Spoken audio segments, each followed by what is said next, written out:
Coucou YouTube, et ouais, j'espère que tu vas bien, c'est Kazugami. Aujourd'hui, on se retrouve encore une fois pour parler d'une nouvelle vidéo donc de Zenless Zone Zero. En effet, donc c'est dans cette vidéo, on va commencer, tu sais, donc les vidéos où je vais t'aider à te préparer donc au mieux pour la version donc de la 3.0 donc qui arrive sur le jeu. Donc en effet, la version 3.0 donc de Zenless, elle va arriver donc ce mercredi donc 17 juin 2026, et à partir de cette vidéo, je vais essayer de t'aider à te préparer au mieux pour l'arrivée donc de celle-ci. Et donc dans cette vidéo, on va voir quel est le meilleur personnage à aller chercher, donc afin d'optimiser ton compte donc de Zenless Zone Zero. Donc voilà, donc si tu sais pas quel personnage choisir, donc cette vidéo donc sera parfaite pour toi.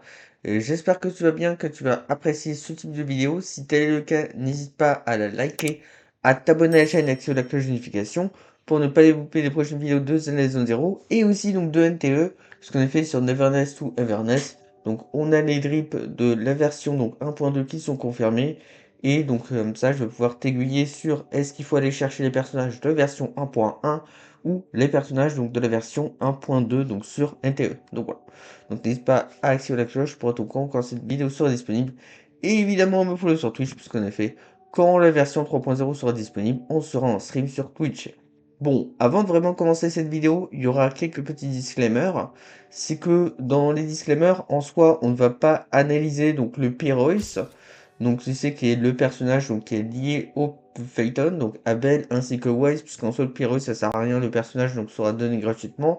Et aussi par rapport aux deux nouveaux personnages, donc ils sont Velina ainsi que Norma. Ces deux personnages sont des nouveaux personnages et ça sera pas une analyse complète. Donc comme on aura l'article d'Oyoverse donc un peu plus tard, donc je pense que ça sera sûrement courant de la semaine prochaine ou voire vers le week-end de la semaine prochaine. Donc on va analyser donc tout d'abord donc Velina, on l'analysera donc en profondeur. Voilà. Donc et aussi évidemment donc dans cette vidéo je vais t'aider donc on va analyser les forces et les faiblesses des personnages et on va voir donc le potentiel en fonction de la méta.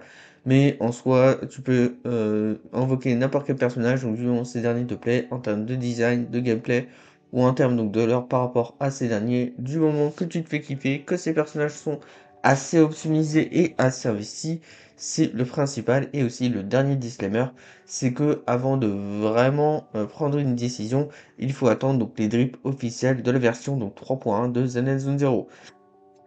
N'hésite pas à me dire quoi tu comptes aller chercher donc dans l'espace commentaire. Moi comme d'habitude je te dirai en fin de cette vidéo. Et donc dans cette vidéo on va analyser les forces et les faiblesses de chacun personnage. Et à la fin on va en déduire donc, quel est le plus intéressant à aller chercher. Et sur ce c'est parti. Du coup là on va commencer par parler des personnages qui sont actuellement disponibles. On en a deux. Nous avons donc le nouveau Billy, donc le Billy donc de rang S, donc le Billy stellaire, ainsi que Lucia. On va parler de Billy, donc ses avantages, c'est que c'est un personnage donc, qui a de gros dégâts et qui va avoir de très très bonnes capacités donc d'étourdir les ennemis. Donc la majorité de ses statistiques évidemment ça vient donc de son passif principal, et donc ça veut dire qu'il en donne beaucoup plus donc que les autres agents. Aussi, donc il va avoir de multiples capacités donc de X, et aussi donc on va pouvoir esquiver assez facilement donc les attaques des ennemis, et on va avoir donc des capacités de contre, notamment avec tu sais en soi donc tes capacités de moto, tu sais t'augmentes ta jauge et après tu vas pouvoir parer les attaques des ennemis et infliger beaucoup de dégâts. Et voilà, c'est ça que ce personnage donc est un personnage donc qui pourrait être très très intéressant avec ses avantages. Après ses inconvénients, c'est que le Billy de rang S, c'est aussi un autre personnage, donc encore un dernier personnage donc de rupture, et peut-être qu'on a d'autres personnages qui sont plus intéressants, et notamment que celui-ci pour avoir une meilleure performance. Donc en soi, il est dépendant d'autres alliés, notamment en termes d'autres alliés en même temps que lui. Donc tu as Lucia, et Lucia donc qui lui buff pas mal. Donc ça, ce qui est plutôt intéressant.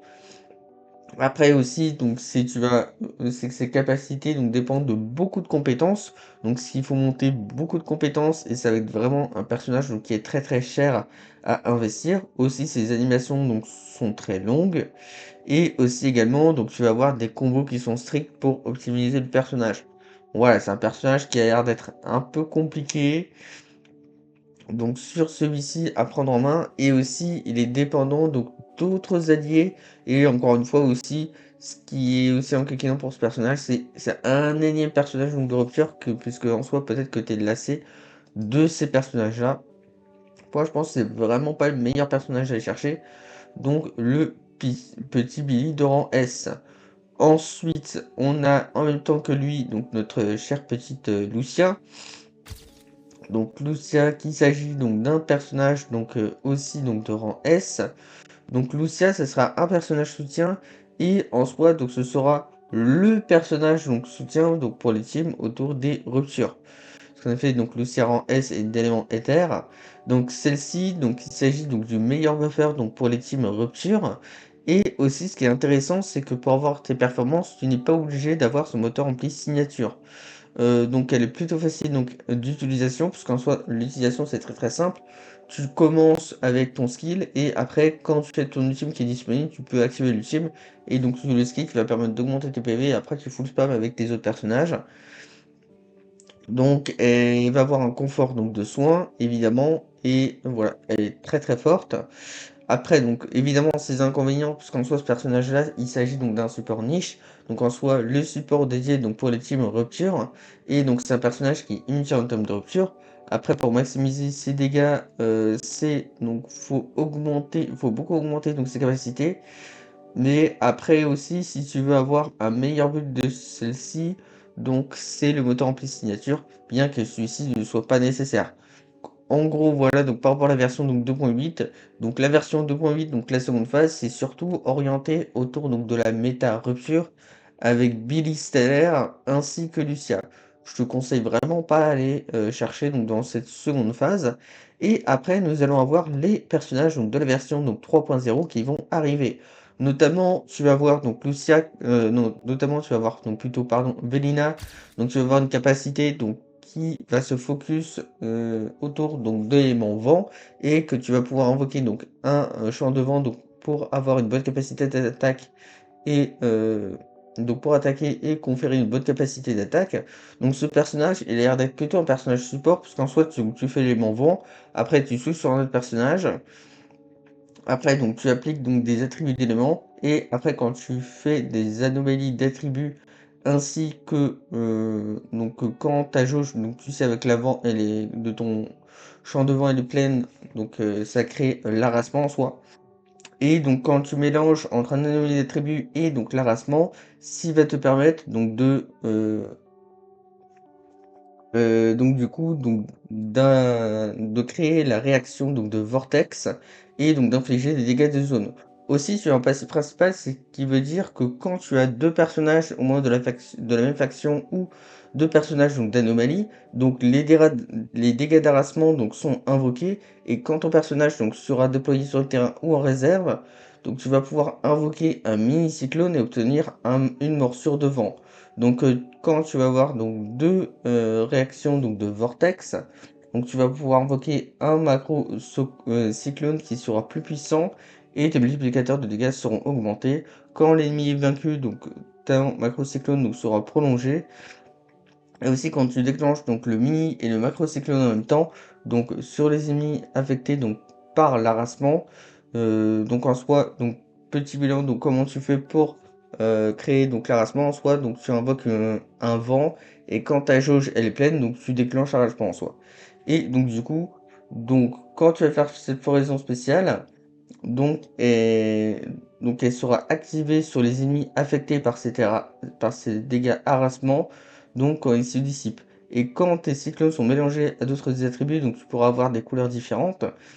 Et donc quand tu vas toucher des ennemis dans la posture donc d'harassement, tu vas avoir un effet donc contamination de dégâts de vent donc qui sera activé donc de l'attribut donc qui a déclenché la contamination. Et aussi, donc, c'est un personnage qui va pouvoir baisser la résistance donc, de l'anomalie de vent. Et grâce à ta compétence, donc, tu obtiens des éoliennes. Et si tu as une quantité suffisante, tu vas invoquer un macrocyclone. Conclusion, Vélinas sera vraiment un personnage donc, très très intéressant, surtout au terreau des teams anomalies. Et je pense que ce sera, ouais, en soi, le meilleur support donc, pour la méta donc, anomalie. Et je pense que ce sera la prochaine méta donc, qui sera disponible donc, sur le jeu. Donc personnage très, très forte. Donc là, actuellement aussi, comme on avait vu donc lors du live et aussi lors d'un autre teaser, donc tu sais parce que par rapport en soi aux 10 minutes de gameplay, donc on avait vu que le personnage donc va avoir une synergie avec Yuzua ainsi que Promeya, ou en soi donc juste le gameplay du personnage est très très simple et ce qu'il faut retenir c'est très très simple. Ce qui veut dire que en soi donc tu crées un champ de vent, après au fur et à mesure donc tu vas avoir une jauge qui va augmenter, qui va créer le dégât d'arasement. Après tu switches de personnage avec soit Yuzua ou soit enfin généralement ça va être avec Yuzua donc tu vas créer de l'anomalie. Donc de l'anomalie voilà, donc pour créer donc des dégâts de vortex, après tu switches avec Promia et mode tu mets une DPS et voilà c'est tout. Donc Velina sera très très intéressant puisqu'on va pouvoir baisser la résistance des éléments vent et infliger plus de dégâts avec Promia. Donc je pense que c'est un personnage qui s'annonce avoir un futur très brillant. Aussi, en même temps qu'elle, on a un personnage qui est plutôt puissant, qu'il s'agit donc de Yeshungang. Yeshungang, ça va être très très simple, puisque la majorité des dégâts donc, de celle-ci provient de son ultime. En gros, juste tu fais tes auto-attaques avec Yeshungang, et aussi, donc à un moment donné, donc avec Yeshungang en soi, donc tu vas avoir donc une charge d'ultime donc qui serait spéciale, juste tu fais tes auto-attaques, tu génères ton ultime, et puis voilà. Donc concernant Yeshungang, elle a énormément d'avantages, donc évidemment ses dégâts sont absurdes et sont très très forts. Aussi, donc t'as pas besoin d'augmenter donc de tant de compétences que ça, elle va pouvoir avoir donc l'invulnérabilité, et aussi elle est vraiment très très facile à build, parce qu'en soi au niveau de son kit, on a besoin que de très peu de taux critiques, ce qui est plutôt intéressant, et une bonne variété donc de mots remplis signature, et elle peut être jouable donc dans beaucoup de teams. Aussi ses inconvénients, c'est qu'elle a besoin donc d'équipes spécifiques donc pour être à son meilleur potentiel et pour avoir une meilleure performance, puisque notamment pour avoir ses meilleures perfs, donc tu veux notamment donc Jailin pour avoir accès à son ultime assez facilement, ainsi que Siniva donc pour invoquer donc ton voile éthérique et pour buffer ton attaque, ce qui est très très intéressant. Après, bon, voilà, donc après aussi, donc le gameplay donc, de celle-ci, donc c'est un petit peu tout la même chose, donc ça peut être ennuyant. Puis voilà, c'est tout par rapport à Yoshungang, mais qui est un personnage donc qui reste franchement très très fort sur le jeu, et ça, ce qui est plutôt intéressant. Ensuite, donc en seconde phase, tu vas voir donc Norma. Donc Norma sera un personnage donc de rang S, donc de spécialisation, donc de confusion. En gros, quand tu vas faire ton attaque chargée, donc tu vas lancer une attaque et projeter donc ton chapeau en l'air, et tu vas déclencher des tirs, et quand tu vas toucher un ennemi, tu vas déclencher un soutien rapide. Aussi, donc ce qui est très très important pour Norma, c'est que son kit repose autour d'une ressource qui va s'appeler les champs préchauffés. Parce qu'en soi, quand tu vas toucher un ennemi, tu vas pouvoir en récupérer. Ces derniers seront consommés pour transformer tes soutiens rapides des alliés en enchaînement.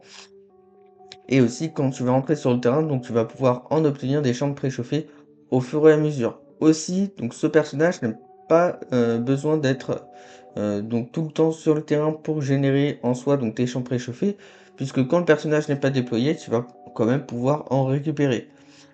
Aussi, donc quand tes champs préchauffés donc, sont au nombre maximum, ton chapeau va pouvoir revenir vers Norma et donc tu vas pouvoir les collecter. Et aussi quand tu vas lancer donc ton chapeau, tu vas déclencher un soutien rapide et donc tu vas aussi pouvoir donc en accumuler. Aussi, donc tu vas pouvoir avoir une capacité donc d'invoquer des tourelles et infliger donc des salves de missiles sur les ennemis en infligeant des dégâts supplémentaires. Et quand ces derniers seront étourdis, donc tu vas pouvoir consommer donc de la chambre préchauffée, voilà. Et donc tu vas pouvoir déclencher les enchaînements. Aussi, on a une ulti qui va permettre encore une fois d'invoquer une grande tourelle pour faire des dégâts massifs et récupérer des champs préchauffés. En gros, l'objectif c'est très très simple. Tu récupères des champs préchauffés, donc tu as un grand maximum et tu fais un grand maximum de dégâts avec tes alliés et t'étourdis les ennemis, ce qui est très très simple. Ensuite, en même temps qu'elle, on va voir donc le rerun de Suniva. Donc Suniva qui est un allié qui est très très forte, puisque en soi Suniva c'est un personnage donc qui offre un maximum de bonus et qui est très compatible avec la majorité des personnages attaquants. C'est un personnage donc qui est facile de jouer, donc qui est facile d'accès, et donc elle a de bonnes compositions d'équipe, et aussi donc elle a besoin donc de Void d'Ether donc pour son activation, et qu'elle offre de bons bonus pour l'endgame. Aussi, donc elle va vouloir être jouée avec d'autres personnages donc premium, c'est-à-dire donc deux personnages de rang S, ou également d'autres attaquants. Et après donc il faut oublier donc c'est un personnage qui n'est pas trop cher à augmenter parce que, donc il y a certaines compétences, mais pas toutes et après ce qui peut être plutôt intéressant. Après ses inconvénients, c'est qu'en soi ce personnage donc elle est un petit peu niche puisqu'elle va pouvoir buffer soit les personnages donc attaquants ou les personnages donc de la même faction, donc ce qui restricte un petit peu la flexibilité du personnage. Après aussi dans certaines compétitions d'équipe en soi, tu es obligé d'avoir son moteur ampli signature et également donc les dégâts donc d'étourdissement, c'est en fonction donc de ces dégâts et qui peut être intéressant donc dans cette, option de double support. Voilà. Du coup, là, on va se faire de la conclusion. Quel est le meilleur personnage à aller chercher? Donc en soi, en termes de meilleur personnage à aller chercher, donc tu vas vouloir aller chercher, donc en termes de support, donc Velina. Velina, donc très très bon personnage, et je pense que c'est un personnage donc dans la méta qui se profile, donc qui va avoir le plus de valeur ajoutée, donc de pull value, donc qui est un personnage qui va être très très intéressant, donc je pense, enfin, après on verra un petit peu plus en détail encore une fois quand on aura des informations complémentaires, mais Velina sera très très intéressant. Ensuite, en même temps que, donc ensuite il y aura Velina, ensuite il y aura également à peu près pareil, donc Norma qui va être plutôt intéressant puisque c'est un personnage confusion qui va pouvoir, on va dire, entrer donc dans la majorité donc, de tes compositions d'équipe.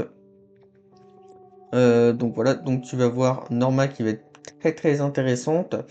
Et en dessous, donc on va aussi avoir, donc je pense on va aussi avoir donc en dessous donc Sunniva qui est un personnage qui est très très intéressant pour les personnages attaquants et les personnages donc de la même faction de celle-ci, donc de la faction des anges de l'illusion qui est très très fort, donc notamment pour ta petite Arya.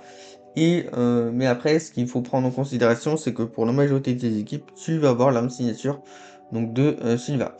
Et aussi donc en dernier, donc ça ce sera le personnage, le support je pense le moins intéressant à aller chercher, donc ça sera Lucia qui sera seulement bonne donc pour les teams autour donc, de la spécialisation en soi donc de rupture. Donc il serait que je pense que le personnage le moins intéressant à aller chercher.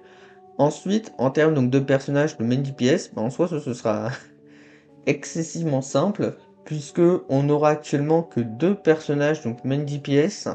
On aura en version donc 3.0, on aura donc Yeshungang, suivi de petit Billy. Et Yeshungang, bon, c'est un personnage qui est très très facile de jouer aussi, donc par rapport à son potentiel, je pense qu'elle va avoir un meilleur potentiel à ton Billy stellaire. Donc voilà. Ensuite, du coup, conclusion, qui est-ce que moi je compte aller chercher donc sur mon propre compte? Donc moi évidemment, je vais récupérer gratos mon petit Pyrrhus, qui va me faire très très plaisir puisque ce personnage est littéralement broken. Et aussi, en dehors donc du Pyrrhus, je pense que je vais aller chercher donc Velina. Après, bon, on espère gagner le 50-50. Et donc de toute façon, on l'invoquera en live sur Twitch, donc n'hésite pas à checker un Twitch est disponible en description. Et du coup, personnellement, moi, je vais aller chercher Velina, et ouais, pour bien buffer ma petite Probéa, parce qu'elle a un petit peu de mal sur le contenu. Et du coup, après, en soi, donc du coup, pour mon compte, j'ai déjà Yeshungang, et je compte pas avoir de doublon comme d'habitude. Et donc pour la seconde phase, donc j'attendrai les drips de la version donc 3.1, et évidemment, on en reparlera sur la chaîne quand ces derniers seront disponibles. Aussi, bon, je pense que cette vidéo sera sortie, mais à 14h, on sera également en live, donc sur ma chaîne Twitch. Le lien de mon Twitch est présent dans la description, et on parlera, donc on discutera du live d'annonce de la version 3.0, donc de mon avis par rapport à celui-ci, et aussi on rattrapera le contenu donc sur le jeu que j'ai un petit peu loupé, puisque je suis un petit peu en retard comme d'habitude. Et également, donc on parlera donc des leaks de la version 3.1. Donc, on a quelques premières informations leaks. Si tu veux être au courant de ces derniers, n'hésite pas à me follow. Le lien Twitch sera présent en description. Et nous, on se retrouve à plus pour la prochaine vidéo. La prochaine vidéo, ce sera le bilan par rapport au polychrome. On va potentiellement pouvoir récupérer en 3.0 afin de t'aider au mieux pour pouvoir invoquer ces personnages-là. Voilà, merci d'avoir suivi cette vidéo et nous on se dit plus. Bye YouTube!